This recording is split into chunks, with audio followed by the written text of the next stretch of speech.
Assalamualaikum warahmatullahi wabarakatuh. Bismillahirrahmanirrahim. Alhamdulillah wassalatu wassalamu ala rasulillah. La haula wala quwata illa billah. Saudara-saudaraku kaum muslimin dan muslimat, jamaah majelis Ustazmu, pada hari ini kita akan membahas hadis-hadis Nabi Muhammad SAW yang menjelaskan tentang ibadah haji dan umrah. Rasulullah SAW bersabda, "Man hajja hajjal bait, falam yarfus walam yafsuq, roja'a ka yaumin waladathu ummuhu." Rawahul Bukhari. Artinya, barang siapa melaksanakan ibadah haji di rumah ini, Baitullah, kemudian dia tidak mengucapkan kata-kata kotor tidak senonoh dan tidak juga berbuat kefasikan, berbuat dosa, maka dia kembali seperti pada hari dilahirkan oleh ibunya. Hadis riwayat Imam Bukhari. Ibadah haji akan menghapus dosa-dosa seseorang bersih seperti dulu dia baru dilahirkan oleh ibunya. Kalau dalam pelaksanaan ibadah hajinya itu mulutnya dijaga dari kata-kata kotor dan sikapnya, perbuatannya dijaga dari perbuatan dosa. Rasulullah SAW bersabda, "Al-umratu ilal umrati kafaratul lima bainahuma, wal hajjul mabruru laisa lahu jazaun ilal jannah." Rawahul Bukhari. Artinya, antara umroh yang pertama dengan umroh kedua terdapat penghapusan dosa-dosa yang dilakukan antara keduanya. Dan haji mabrur tiada pahala kecuali surga. Hadis riwayat Imam Bukhari.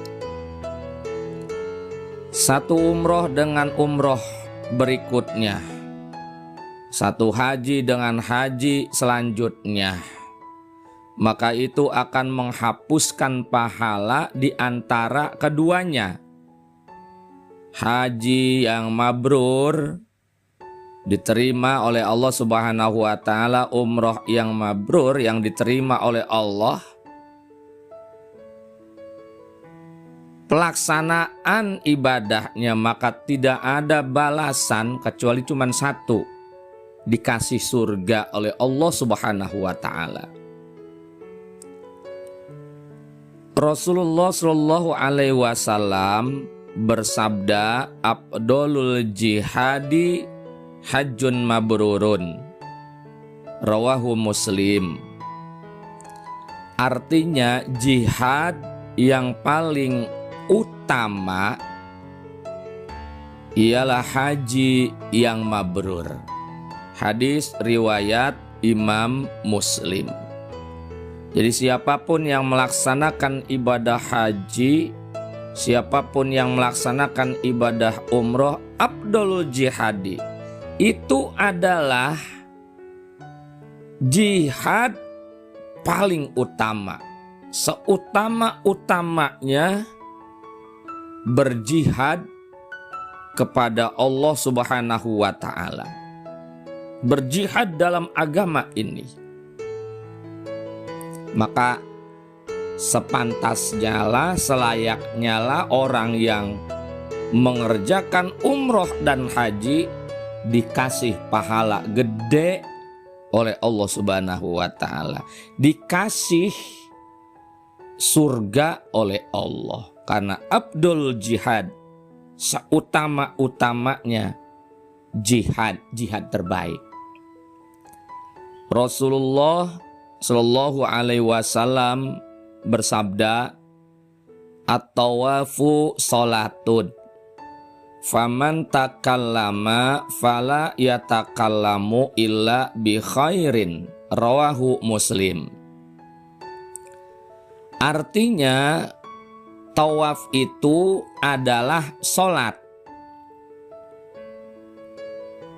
Maka siapa saja yang berbicara pada saat tawaf, maka berbicaralah yang baik-baik saja. Jangan pernah berbicara saat tawaf kecuali bicaranya yang bagus-bagus. Hadis ini diriwayatkan oleh Imam Muslim. Saudaraku, tawaf itu seperti sholat. Sholat itu harus punya air wudhu, begitu juga tawaf harus punya air wudhu. Kalau nggak punya air wudhu saat tawaf, tawafnya batal seperti sholat. Cuma bedanya kalau sholat, kita lagi sholat nih, ya nggak boleh ngobrol dengan teman di samping, teman di depan, di belakang. Tapi kalau tawaf ini diperbolehkan ngobrol.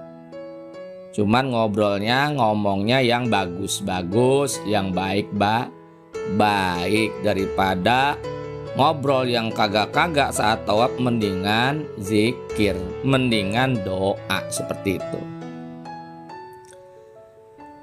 Rasulullah Shallallahu alaihi wasallam bersabda, inna abdan ashahtu lahu jismahu wa awsa'tu alaihi fil ma'isyati fa anta alaihi khamsatu a'wamin lam yafid ilayya lamahrumun, rawahul Baihaqi. Artinya, sesungguhnya seorang hamba yang telah aku sehatkan tubuhnya dan aku perluas rezekinya, mata pencahariannya, dan berlalu 5 tahun dia tidak berhaji, dia tidak berumrah kepada rumahku, maka dia akan kehilangan pemberianku. Hadis riwayat Imam Baihaqi.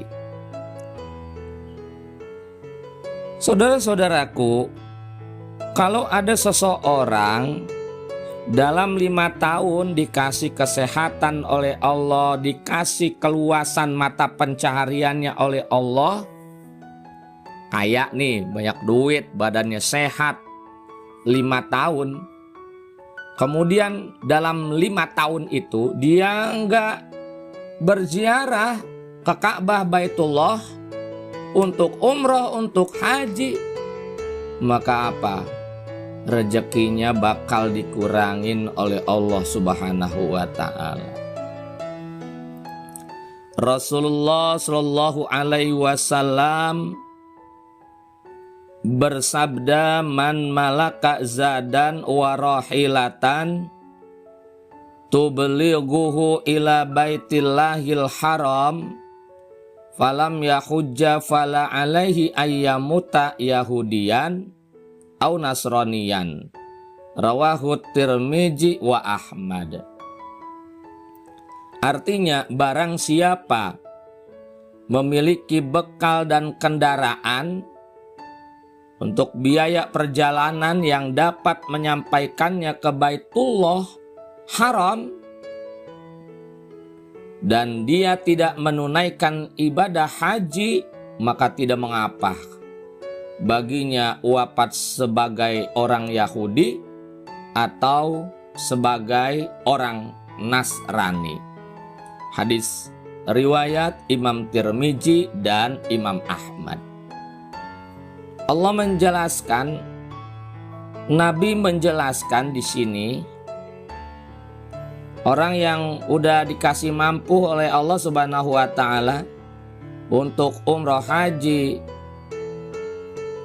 tetapi kemudian dia tidak mengerjakannya padahal mampu, apa konsekuensi yang akan diterima dan didapatkan oleh orang yang semacam ini? Kata Nabi Muhammad, ya udah kalau begitu silakan pilih, mati sebagai orang Yahudi atau mati sebagai orang Nasrani. Rasulullah Shallallahu Alaihi Wasallam bersabda, kanat talbiyatu Rasulillahi Shallallahu Alaihi Wasallam labbaik Allahumma labbaik, labbaik la syarika laka labbaik, innal hamda wan ni'mata laka wal mulk la syarika lak, rawahul Bukhari. Artinya tarbiyah Rasulullah Shallallahu Alaihi Wasallam ialah labbaik Allahumma labbaik, aku datang memenuhi panggilanmu ya Allah, labbaik la syarika laka labbaik, aku datang dan tiada sekutu bagimu,